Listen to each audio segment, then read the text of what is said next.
என் இனிய ஜோதிட சொந்தங்கள் அனைவருக்கும் என் அன்பான வணக்கங்கள். நம்ம இப்போ கே அஸ்ட்ராலஜி உபநட்சத்திர ஜோதிடத்தினுடைய அடுத்த பரிணாமம், அதை பற்றியே பேசிட்டே வர்றோம். இப்போ ராகு ஒரு வீட்டினுடைய லக்ன புள்ளி ராகு நட்சத்திரம் அப்படின்னு சொல்கிறோம். ஆனால் திருவாதிரை நட்சத்திரம், சதய நட்சத்திரம், சுவாதி நட்சத்திரம், இந்த நட்சத்திரமாக வைத்து பலன் பார்க்கறது தான் கேயினுடைய சிறப்பம்சம். இப்போ நம்ம திருவாதிரை நட்சத்திரம் ராகுன்னா ஒரே மாதிரி இருக்கும், ஆனால் அந்த நட்சத்திரங்கள் ஆகும்போது தான் வேறுபாடு நமக்கு தெரியுது. இப்போ திருவாதிரை நட்சத்திரம் என்பது நம்முடைய ராசி மண்டலத்தில் மிதுன ராசியினுடைய மையப்பகுதியான நட்சத்திரம். அதை பற்றி தான் நம்ம இப்போ பார்க்க போகிறோம். 66 டிகிரி 40 கலையிலிருந்து 80 பாகை வரைக்கும் இருக்கு. 66 பாகை 40 கலை 80 பாகை வரைக்கும் இருக்கக்கூடிய ஒரு நட்சத்திரம், முழு நட்சத்திரம் அப்படின்னு சொல்றோம். இப்போ திருவாதிரை அப்படின்னா ராகு அப்படின்னு தான் எல்லாருக்கும் தெரியும். ஆனால் திருவாதிரையினுடைய தன்மைகள் என்ன அப்படிங்கிறத பற்றி பார்க்க போகிறோம். இப்போ திருவாதிரை அப்படின்னா இதனுடைய கடவுள் யார், இதனுடைய அதிபதி யார், அதாவது இதனுடைய தேவதை யார்? அதிபதினு எல்லாருக்கும் தெரியும் ராகுன்னு, ஆனால் இதனுடைய கடவுள் யார் அப்படின்னு பார்த்தோம் அப்படின்னா ருத்ரன் அப்படின்னு சொல்றாங்க. சிவனுடைய அம்சம்தான் ருத்ரன். அப்ப ருத்ரன் எப்படிப்பட்டவர் அப்படின்னா தாண்டவம் ஆடக்கூடியவர், ஆடல் அரசன். ஒரு கலையை கத்துக்கிறதுக்காக அதிக முயற்சிகள் எடுக்கக்கூடியவர் தான் ஆடல் அரசர் அப்படின்னு சொல்றோம். அப்ப நடனம், நாட்டியம், கலை அவற்றில் அதிக ஆர்வமுள்ள நட்சத்திரம் திருவாதிரை அப்படின்னு பார்க்கிறோம். அப்ப ஆடல் கலை அரசன் அப்படின்னு சொல்றோம் திருவாதிரை. இதனுடைய தலவிருச்சக ஆறு அப்படின்னா செங்காலி மரம். இது செங்காலி மரம் சக்தி வாய்ந்த பவரான மரம். இது தெய்வீக ஆற்றல் உள்ள மரம், அதனால செங்காலி மரம். அந்த மரத்தையும் இதற்கு பொருத்தி பார்க்கணும். அன்றில் பறவை, இது ஆண் பெண் அவ்வளவு இணக்கமாக இருக்கக்கூடிய ஒரு பறவை, அன்றில் பறவை. அந்த பறவை பற்றி நமக்கு நிறைய பேர் படிச்சிருப்பீங்க. இது அன்பின் இலக்கணமாக ஜோடியாக இருக்கக்கூடிய பறவை. அது மிதுன ராசி அப்படின்னாலே ஆணும் பெண்ணும் மிதுனம் சேர்ந்திருத்தல், இணைந்திருத்தல், ஒன்று கூடுதல், அதுல இந்த அன்றில் என்ற பறவை உள்ளது. அப்ப தன் இணையோடு இருக்கக்கூடிய ஒரு பறவை தான் அன்றில் பறவை அப்படின்னு சொல்லப்படும். சரி, அதுக்கடுத்து இது விலங்குகள்ல ஆண் நாய் சொல்றோம். ஆண் நாய் எப்படிப்பட்டது அப்படின்னா விசுவாசம் உள்ளது, பாதுகாப்பானது, நம்மளை பாதுகாக்கக்கூடியது, விசுவாசம் உள்ளது, சண்டை போடக்கூடியது, ஒன்று எதிர்த்து நிற்கக்கூடியது. நாய் குலைக்கும். நாய்க்கு இயற்கையினுடைய சூட்சமம் தெரிந்து கொண்டது. ஐயோ, இந்த இதில் என்ன வரப்போகுது அப்படிங்கிற விஷயங்களை நாய் மோப்ப சக்தி உள்ளது தான் இந்த நாய். பாருங்க, திருவாதிரைக்கு என்னென்ன குணங்கள் இருக்குங்கிறத பத்தி நம்ம பார்க்கிறோம்.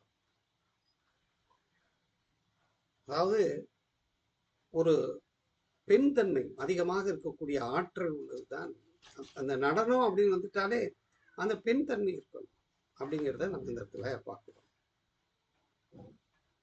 அப்ப இந்த பறவைகள், அன்றில் பறவை, விலங்குல ஆண் நாய் விசுவாசமானது, பாதுகாப்பானது, தைரியமானது, எதையும் எதிர்த்து நிற்கக்கூடியது. ஆனா திருவாதிரை என்பது கண்ணீர் துளி. திருவாதிரை நட்சத்திரம் என்பது ஒரு இது பேசுவாங்க, தில்லுமுள்ளு திருவாதிரை அப்படின்னா. திருவாதிரைன்னா என்ன அர்த்தம் அப்படின்னா, தனக்கு ஒத்து வரலைன்னா எதையும் அழிச்சு விடு. திருவாதிரைனா எதையும் அழித்து விடு, நல்லது கெட்டதையும் அழிக்கக்கூடிய ஆற்றல் திருவாதிரை. ஆட்டோபாம் மாதிரி. நம்பிக்கை, அதாவது நம்பிச்சுன்னு வச்சுக்கோங்க, அதிகமா நம்பும், அதே நேரத்துல சந்தேகப்படும். இப்போ வீட்டை பூட்டிட்டு மறுபடியும் போய் போட்டு எடுத்து பார்த்துச்சுன்னா அது பேர் திருவாதிரைன்னு அர்த்தம். பாதுகாப்பானதா இருக்கும் எப்பயுமே திருவாதிரை. திருவாதிரை என்பது அந்த அளவுக்கு ஒரு நாய் அப்படின்னு சொல்றான். நன்றி விசுவாசம் வந்து எத்தனை வருஷமானாலும் அந்த எஜமான மறக்காது. நாய் எங்கேயாவது கொண்டு போய் விட்டுட்டு வந்தா அது நம்ம இடத்துக்கு வந்துடும். அது எப்படி வருது அப்படின்னா, அங்கங்க யூரின் பாஸ் பண்ணிட்டே போகும். வரும்போது அதை மோப்பம் பிடிச்சே வந்து அந்த இடத்துக்கு வந்துடும். அப்போ ஃபெய்த்ஃபுல் டாக் அப்படின்னு சொல்றோம். ஆனால் கடிச்சிடும் சில நேரங்கள்ல அப்படின்னு பார்க்கணும். எஜமான விசுவாசம் உள்ள தன்னை இதற்கு உண்டு அப்படிங்கிறத நம்ம பார்க்கணும். ஒரு வீழ்ச்சி அடைந்தாலும் மீண்டும் மீண்டும் எழக்கூடிய நட்சத்திரம் திருவாதிரை. தோத்துட்டோமேன்னு கவலைப்படாது, ட்ரை அகைன் ட்ரை அகைன்னு. அது அந்த விசுவாசம் உள்ள அந்த ஆற்றல் உள்ள நாயினுடைய சக்தி என்னன்னா, எப்படி வந்தாலும் இருக்கும். தோல்விங்கிறத அது வந்து ஏத்துக்கிறாரு.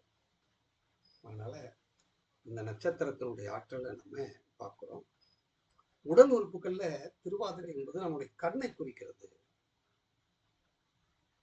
அதனாலதான் கண்ணீர் துளி அப்படின்னு சொன்னேன்.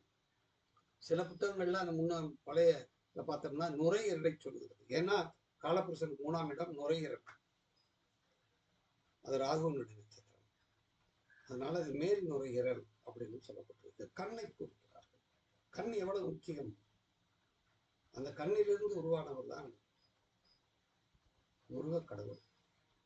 அந்த உருவாக காரணமாக இருந்தது தான் ருத்ரன். ருத்ரனுடைய அவதாரம் எப்பயுமே தாண்டவம் ஆடக்கூடிய அவதாரம் தான் இந்த ருத்ரன். அதனால நண்பர்களே, ஒருவருடைய லக்ன ஆரம்ப முனை எந்த இந்த மிதுன ராசியில திருவாதிரை நட்சத்திரத்துல, திருவாதிரையினுடைய உபநட்சத்திரத்துல இருந்தால் அது எவ்வளவு ஆற்றல் உள்ளது அப்படிங்கிறது நம்ம இதை ராகுவா பார்க்கறத விட திருவாதிரையா பார்க்கணும். திருவாதிரை என்பது நம்பிக்கக்கூடியது. எளிதில் ஒருத்தரை நம்பாது, தன்னை நம்பும், மற்றவர்களை நம்பாது அப்படிங்கிறத நீங்க பார்க்கணும். இது தேர்கீழ் அப்படின்னு சொல்லுவாங்க. நிற்கும் தேர்கீழ் அப்படின்னா, தேர் போகுதுன்னா அதை நிப்பாட்டுறதுக்கு ஒரு கட்டை. அப்ப இவ்வளவு பெரிய தேரா இருந்தாலும் அதை நிறுத்தக்கூடிய அந்த தேர்கீழ் அப்படின்னு சொல்லுவாங்க. அதனால ஃபோர்ஸானது, சக்தியானது அப்படிங்கிறத நம்ம வளர்க்கக்கூடாது. இதனுடைய இருப்பிடம் வந்து தேர்கீழ். இதனுடைய வடிவத்தை நம்ம எடுத்துட்டோம்னா ரசமணி. ரசமணிங்கிறது பாதரசத்திலிருந்து கட்டக்கூடிய இதுல நிறைய ரசமணி. இந்த காலத்துல சித்தர்கள் இவங்கெல்லாம் ரசமணியை கட்டிட்டு தான் கவனமா இருக்க போனாங்க. வெற்றிகள் எல்லாம் நிறைய வெற்றி வாகை சூழ்ந்ததெல்லாம் இந்த ரசமணி. இப்போ திருவாதிரைனா ரசமணி, தேர்கீழ் அப்படின்னு சொல்றோம். அடுத்து இது வந்து உணவு அப்படின்னு எடுத்துக்கிட்டோம் அப்படின்னா, இதை வந்து பலவிதமான சாதங்களை குறிக்கிறது. Multi rice, multi variety rice அப்படின்னு சொல்றோம். இது இன்னொரு விஷயம் என்ன சொல்றோம்னா, திருவாதிரைனா மானின் உதிரம், மானினுடைய ரத்தம், அது திருவாதிரை அப்படின்னு சொல்லப்பட்டிருக்கு. வாழைப்பழம், உளுந்த வடை, கூழு, களி களி இதெல்லாம் இந்த திருவாதிரையினுடைய ஆற்றல். அப்ப இவ்வளவு சக்தி இருக்கக்கூடிய திருவாதிரையை நம்ம நல்லா தெரிஞ்சுக்கிறோம். இந்த திருவாதிரை அப்படிங்கிற அந்த செங்காலி மரத்துக்குள்ள பார்க்கும்போது திருவாதிரை இருக்கு. அன்றில் பறவையை பார்க்கும்போது திருவாதிரை இருக்கு, ருத்ரனை பார்க்கும்போது திருவாதிரை இருக்கு, ஆண் நாயை பார்க்கும்போது திருவாதிரை இருக்கு, அந்த நிற்கும் தேர் கீழே பார்க்கும்போது திருவாதிரை இருக்கு, தேரை நிறுத்தளவுக்கு திருவாதிரை இருக்கு, ரசமணியை பார்த்தா திருவாதிரை இருக்கு. அதே மாதிரி தமிழ் எழுத்துக்கள்ல கு கு, இப்ப கு அப்படின்னு எழுத்துக்குள்ள திருவாதிரை இருக்கு. கூவண்ணாங்கிற எழுத்துக்குள்ள கூனா கூவண்ணா, இதுக்குள்ள திருவாதிரை என்ற நட்சத்திரம் இருக்கிறது. அதனால இதை நம்ம பார்க்கணும். அதே மாதிரி இதற்கு உகந்த ஆலயம் இது அப்படின்னு பார்த்தோம்னா, அடுத்து இதற்கு மூலிகையை நம்ம பார்க்கணும். திருநீற்று பச்சளை, பச்சளை மாதிரி இருக்கும், அதுக்கு பேரு கொஞ்சம் திருநீற்று பச்சளை இருக்கு. அந்த திருநீற்று பச்சளை, அந்த திருநீற்று பச்சளைக்குள்ளும் திருவாதிரை இருக்கிறது அப்படிங்கிறத நம்ம தெளிவாக புரிஞ்சுக்கிறணும். அடுத்து இதனுடைய ஆலயம் என்ன, ஒருத்தர் திருவாதிரை நட்சத்திரம் என்ன கொடுக்குது. நம்முடைய கேஇ அஸ்ட்ராலஜில சும்மா நட்சத்திரத்தை பார்த்து நீங்க அந்த நட்சத்திர கோயிலுக்கு போங்கன்னு சொல்றது அல்ல. அந்த நட்சத்திரம் 27 நட்சத்திரங்களும் 12 வீடுகளில் நட்சத்திரம் பாவ நட்சத்திரமாக வந்திருக்கிறதா, உப நட்சத்திரமாக வந்திருக்கிறதா, உப நட்சத்திரமாக வந்திருக்கிறதா என்று பார்த்து அது என்ன பலத்தை தருகிறது, அது நின்ற நட்சத்திரம் உப நட்சத்திரம் என்ன வைத்திருக்கிறது, பொருளாதாரத்தை கொடுக்குமா, ஆரோக்கியத்தை கொடுக்குமா, திறனை கொடுக்குமா, சங்கடங்களை கொடுக்குதா, வலி வேதனைகளை கொடுக்குதா, வேலையை கொடுக்குதா என்று பார்த்து அதுக்கு தகுந்தாப்புல அந்த ஆலயத்துக்கு நாம் போகணும். அது அந்த நட்சத்திரத்துல போகும்போது அந்த திருவாதிரை நட்சத்திரம் உபநட்சத்திரமா வந்திருக்குன்னா அதனுடைய பேரண்ட் நட்சத்திரம் எது என்று பார்த்து அதற்கு பார்த்து ஒப்பிட்டு பார்த்து நாம் போக வேண்டும். அங்கு ஜோதிட சொந்தங்களை இதை நம்ம தெளிவாக படிக்க வேண்டியது இருக்கு. அதனால கேஇ அஸ்ட்ராலஜி சாதாரண படிக்காதீங்க, ஆழமானது, அற்புதமான சப்ஜெக்ட். அருமை மாமா இளங்கோ அவர்கள் எனக்கு உணர்த்திய விஷயங்களை நான் உங்களுக்கு சொல்றேன். இப்ப இந்த நட்சத்திரங்களுடைய ஆலயம் எது, கோயில் என்ன அப்படின்னு பார்க்கிறோம். பாண்டூர் மயிலாடுதுறை நாகை மாவட்டத்துல ஸ்ரீ ஆபத்த சகாபேஸ்வரர் கோயில்னு ஒன்று, அது அந்த கோயில் இந்த நட்சத்திரத்துக்குள்ள பாண்டூர் மயிலாடுதுறை நாகை மாவட்டத்தில் இருக்குது. வேலூர் திருத்துறைப்பூண்டி வட்டம் திருவாரூர்ல இருக்கக்கூடிய நீல் நெற்றிநாதர், இந்த நீல் நெற்றிநாதர் அது திருத்துறைப்பூண்டி, வேலூர் திருத்துறைப்பூண்டி வட்டத்துல திருவாரூர்ல இருக்கு. திருமுருக பூண்டி அவிநாசி வட்டம் திருப்பூர் பக்கத்துல அவிநாசி வட்டத்துல திருமுருகப்பூண்டி திருமுருகநாதர் சுவாமிகள் கோயில் இருக்கு. இந்த கோயிலுக்கு எந்த நேரத்துல போகணும், எந்த நேரத்துல போனா நமக்கு என்ன கிடைக்கும் அப்படின்னு அவங்க ஜாதகத்தை நம்ம அலசி பார்த்து அந்த ஆலயத்துக்கு போகணும். இந்த அற்புதமான ஒரு ஜாதகம். அதனால கேஇ ஜாதகத்தை பார்க்கணும்னா உங்களோட தொடர்பு கொள்ளுங்கள்.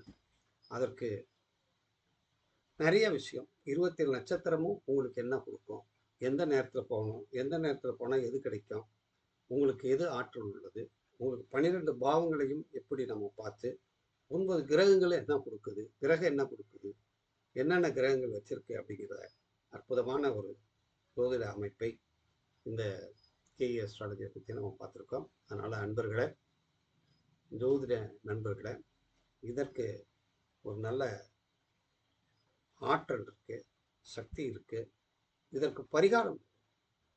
இப்ப எதை இயக்கணும், இப்ப திருவாதிரை நட்சத்திரம் நமக்கு ஒற்றைப்படை பாவங்களாக அது எந்த பாவத்தை கையில வச்சிருக்குன்னு பார்க்குறோம். அந்த பாவம் சந்தோஷத்தை கொடுக்குமா, மகிழ்ச்சியை தருமா, அல்லது பொருளாதாரத்தை தருமா, அல்லது மகிழ்ச்சியை பொருளாதாரத்தை கலந்து தருகிறதா, என்ன அது வச்சிருக்கு அது முதல்ல பார்க்கணும். பணம் கொடுக்குமா, சேமிப்பு இருக்கா, அது என்ன கொடுக்குது, அதனால வலி வேதனைகள் கொடுக்குதா அப்படின்னு பார்த்துட்டு அதற்கடுத்து இந்த தீர்மானம் பண்ணுவோம். அதனால அன்பு ஜோதிட நண்பர்களே, இந்த கேஇ அஸ்ட்ராலஜி அப்படிங்கிற விஷயத்தை மிக நுட்பமாகவும் ஆய்வு செய்து வருகிறோம். இதற்கான பலனை எங்களோடு தொடர்பு கொள்ளுங்கள், நீங்களும் நல்ல பயனடைவீர்கள் என்று நம்பிக்கையோடு சொல்கிறோம். இதற்கு முன்னால் சதயத்தை பார்த்தோம், இன்னைக்கு திருவாதிரை பார்த்துருக்கோம். அடுத்ததுல யாரை பார்க்கணும்? இது சுவாதி பார்க்கணும். அப்ப 3 3 பார்த்தால்தான் இந்த 3க்கும் உள்ள வித்தியாசம் நமக்கு தெரியும் அப்படின்னு